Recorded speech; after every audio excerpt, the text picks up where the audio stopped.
Welcome back, everybody. This is Custom Houston. In the last part, we learned more about Pearl and the Jumi in general. And in this part, we're in Domina because the Jumi have really only ever been found in 3 places: Tower of Learies, Geo, Domina, and the Meat Caverns. That's 3 places, right?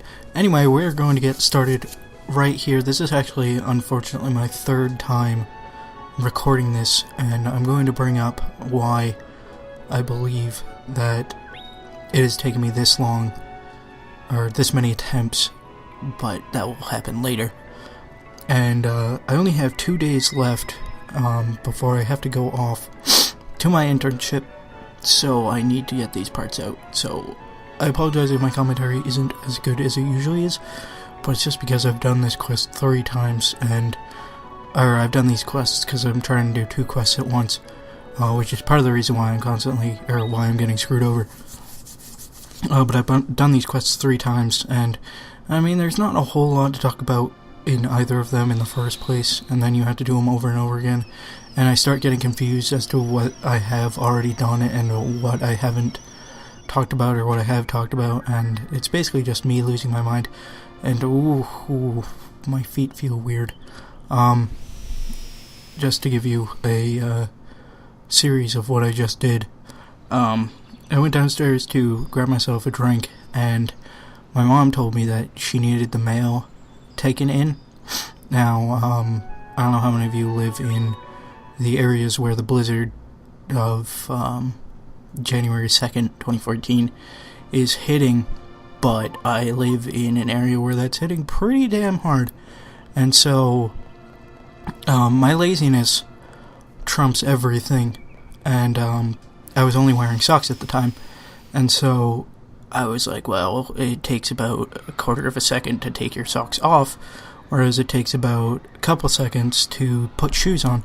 So rather than put my shoes on, I took my socks off, and I stepped outside in the middle of a blizzard to go and get the mail, which, I mean, it's just at the end of the driveway, but then my mom also needed me to take in something from the back seat of the car, and all the cars are covered in snow, so I could only see the maroon color, and I had the wrong car to start with, so I fiddled around with one car, and I had to turn around and fiddle around with the correct car, and it was just a really big mess. My feet are incredibly red. There's a puddle of water forming around my feet, and I might get electrocuted now that I think about it, given the amount of wires that are also at my feet. There's still a piece of snow stuck between my toes. That's weird. So, as you can see, Diana, who we talked to a couple parts ago, is now crystallized. And we have to ask Chrissy why she turned to stone. And Sotheby will come in and be like, oh, I know the reason. And then Pearl will be like, that's not the reason. And then Pearl will end up telling us the reason anyway.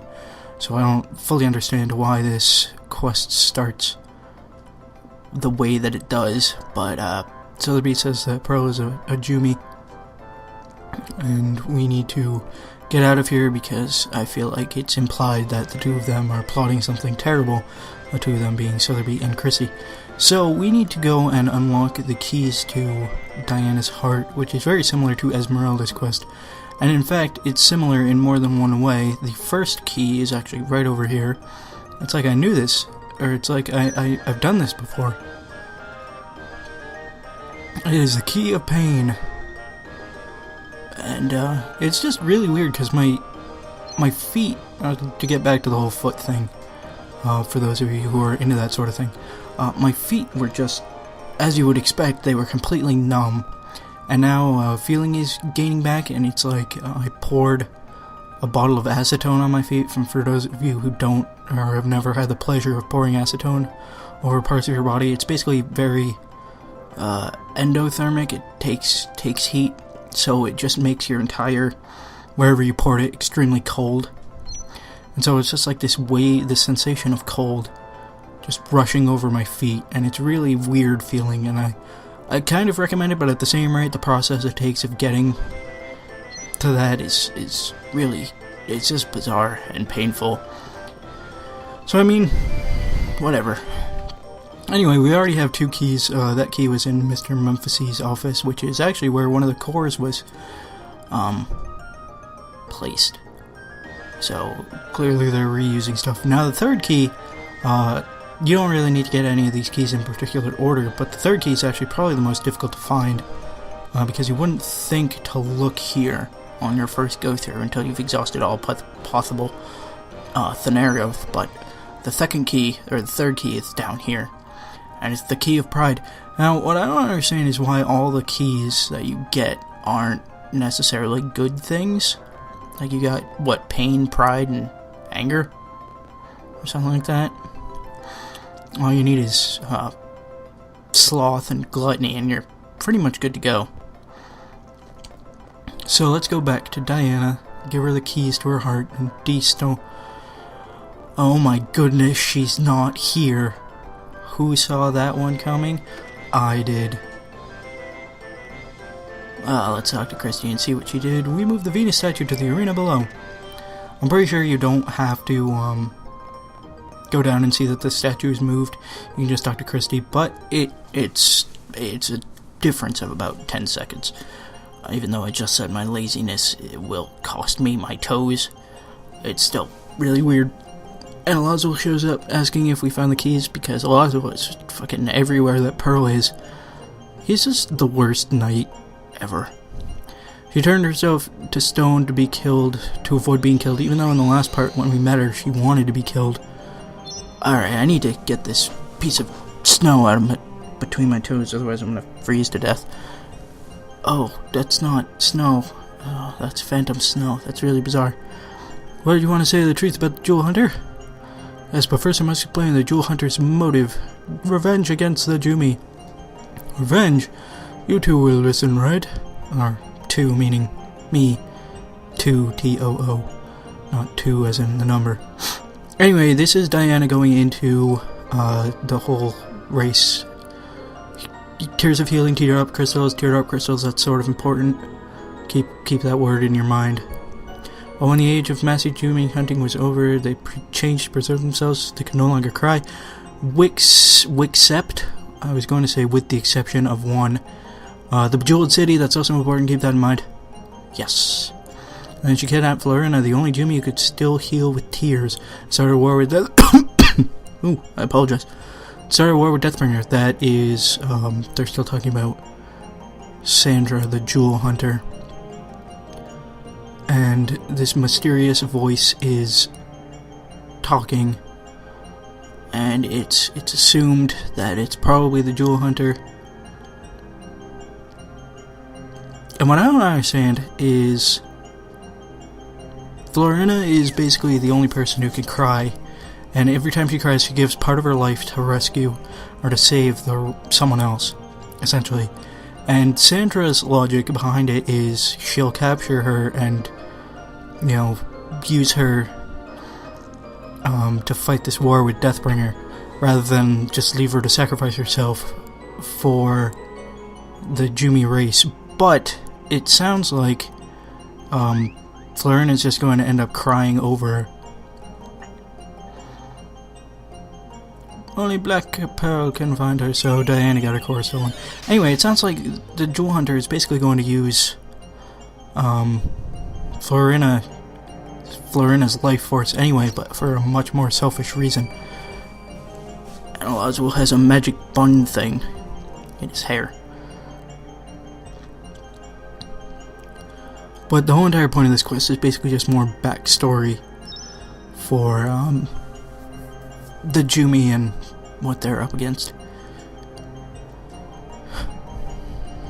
You should consider it too if you are going to cut loose. Do it now. Like I'm going to cut loose. Look at me. I am stoic as a statue.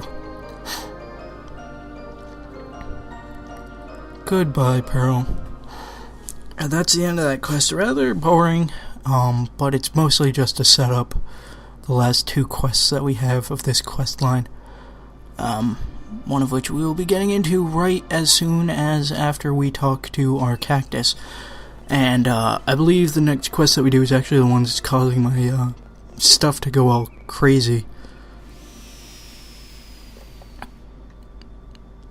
which is really weird. But I'll explain why once we get there. It makes sense with things that I've already talked about. It's just the fact that it's so predictable. And I don't want it to be, and I want to be able to do it, man. Jeez. Oh well. Let's talk to our cactus and see what he has to say. Talk to him. So complicated. You and me both, sister. So I will meet you guys over at Geo. I'm going to check on my crops first in the middle of all of this, and then I will see you guys over at Geo. So I apologize for the awkward cut, but it's just going to save me time later. Welcome back, everybody. Welcome back to Geo. I apologize. I actually ended up stopping my stuff so that if the recording crapped out again, I would at least have the last quest saved. I'm pretty sure I'm going to stick both of these in the same part anyway.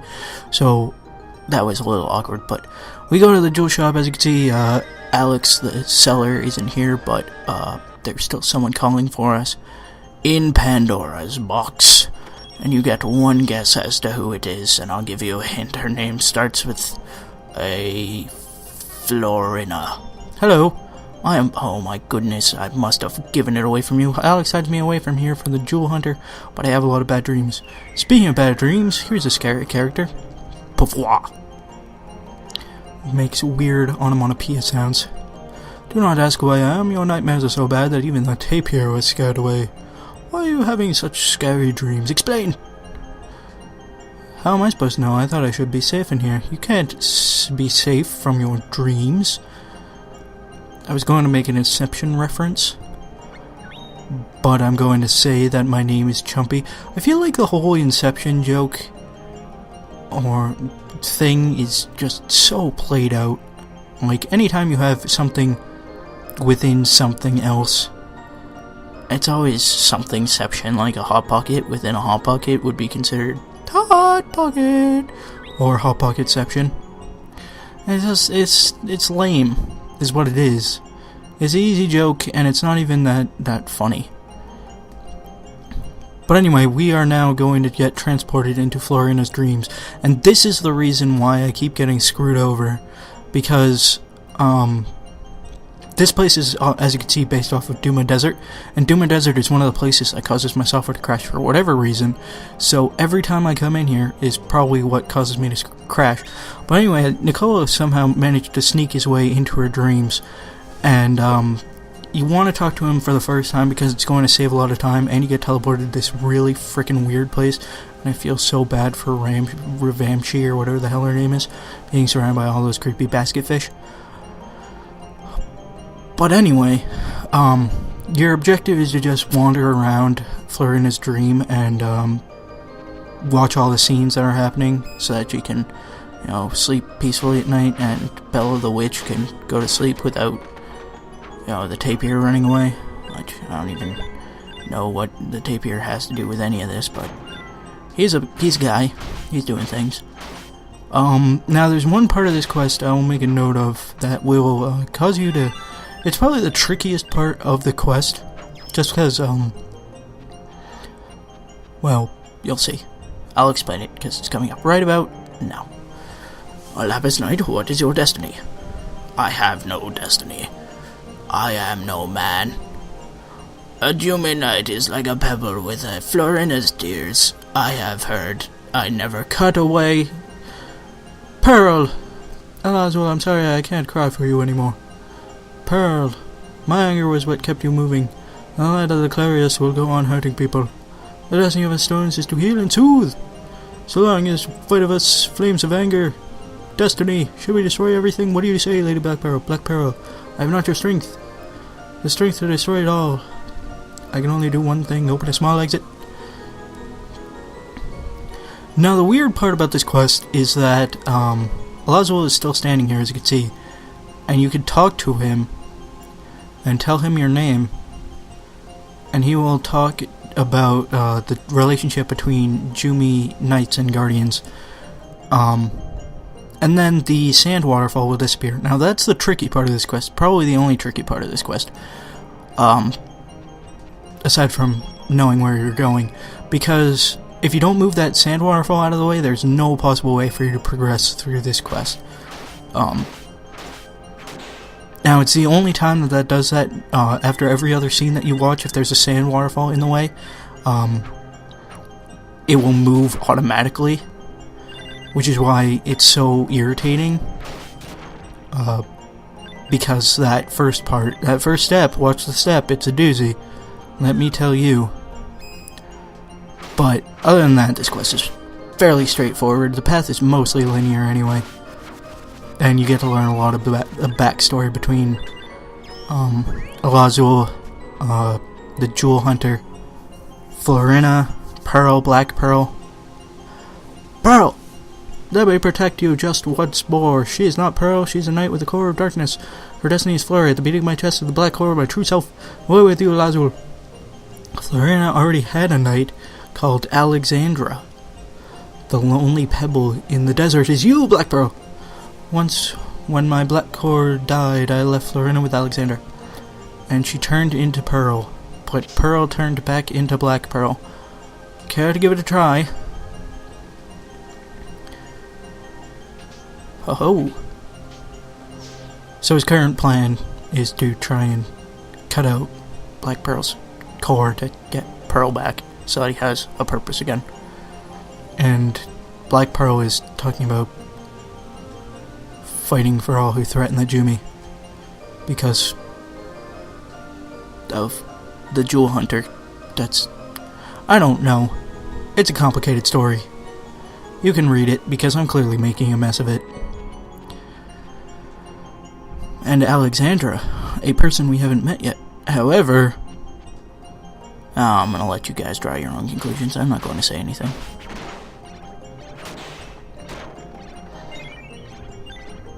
Just know that the last quest we did was called Alexandrite. And this is Fluorite. Named for Florina. I'm gonna get this treasure. See what's in here. Acid. Ew. And I believe this is the last scene that we need to watch. Black Pearl, we are allies, right? What did you come here for? To the underworld I shall take you. I shall shut you away in darkness so you never hurt others again. Even with 1,000 Jumi lives, Florina will recover. You know how many lives Florina can save, do you not? Fool. Now just look for a minute at Sandra's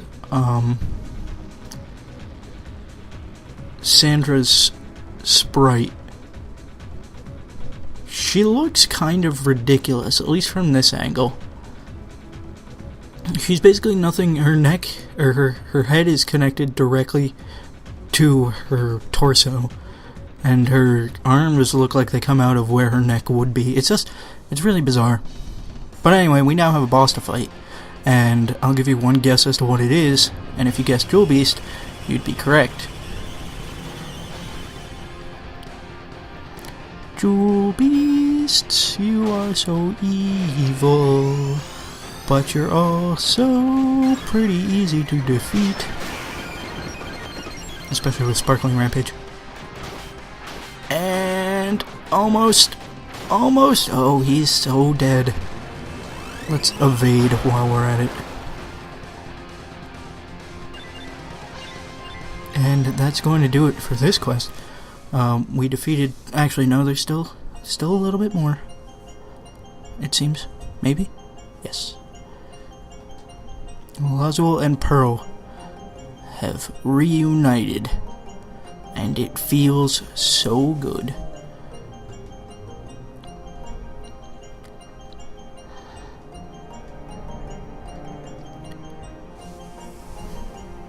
So, Sandra forced Black Pearl to revert back into Pearl in the end of that, and Florina fell back asleep. So we have successfully saved the dream world, and that the dream is to merely view reality through a filter.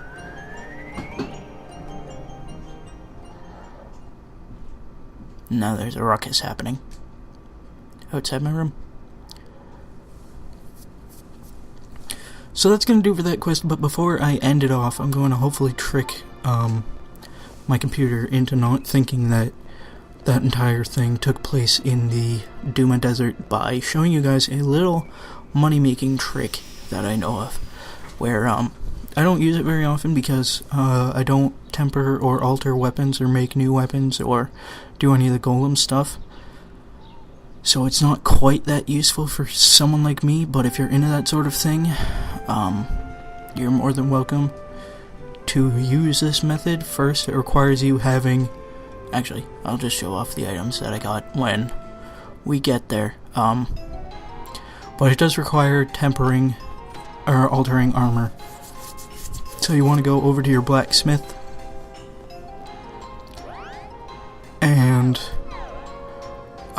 alter armor, and you want to have one wind cap, which you get from spiny top enemies, which can be pickups, which can be found in the Luan Highway and the lake, and I believe the Norn Peaks. And then you want to give it a clear feather.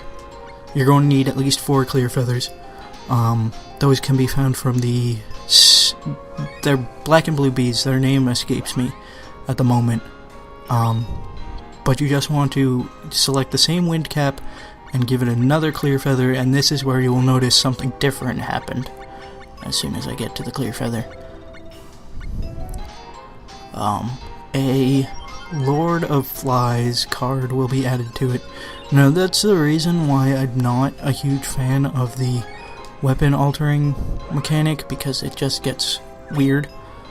And you can add certain cards and they do certain things, but they also take away certain other things. Like you can suddenly add a salamander card. Did I already? Yeah, I went past it.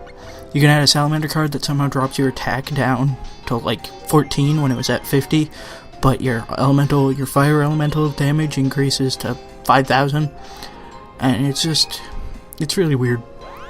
I'm not a huge fan of the way they set this up. It feels overly complex to me. But I need to start focusing on what I'm doing, because this is taking longer than it needed to. So add our last clear feather to the Lord of Flies wind cap. And then while we're here, we might as well talk to our cactus, because I forgot to do that.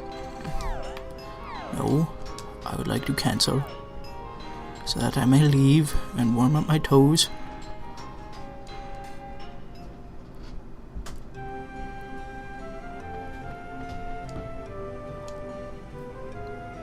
Cactus! Also, my plants haven't grown yet in-game, so that's fun.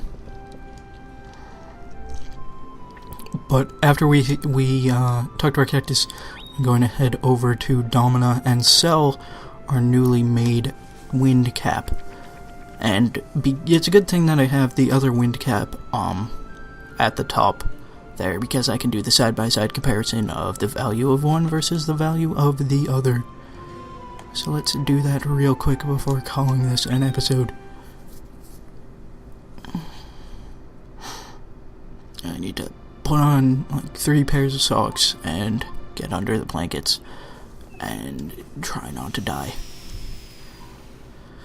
Although, out of all the things that I've done in the winter, in very cold weather, this does not even rank. Actually, it sort of does. I've walked barefoot in the snow several times before, but this one was a little weird. I haven't walked long distances either. Anyway, so we go over to sell item, and as you can see, this is now worth 26,643, and this is only worth 4, so you can sell that, and you'll get a decent chunk of change. And that is going to do it for this episode. I've been Cosmogoose. In the next one, we are going to be capping off the Jumis storyline, which is my favorite, and I'm going to be gushing about it the entire time, so I encourage you to at least watch. If you haven't watched any other parts except this one, I encourage you to at least watch that one. But I'll see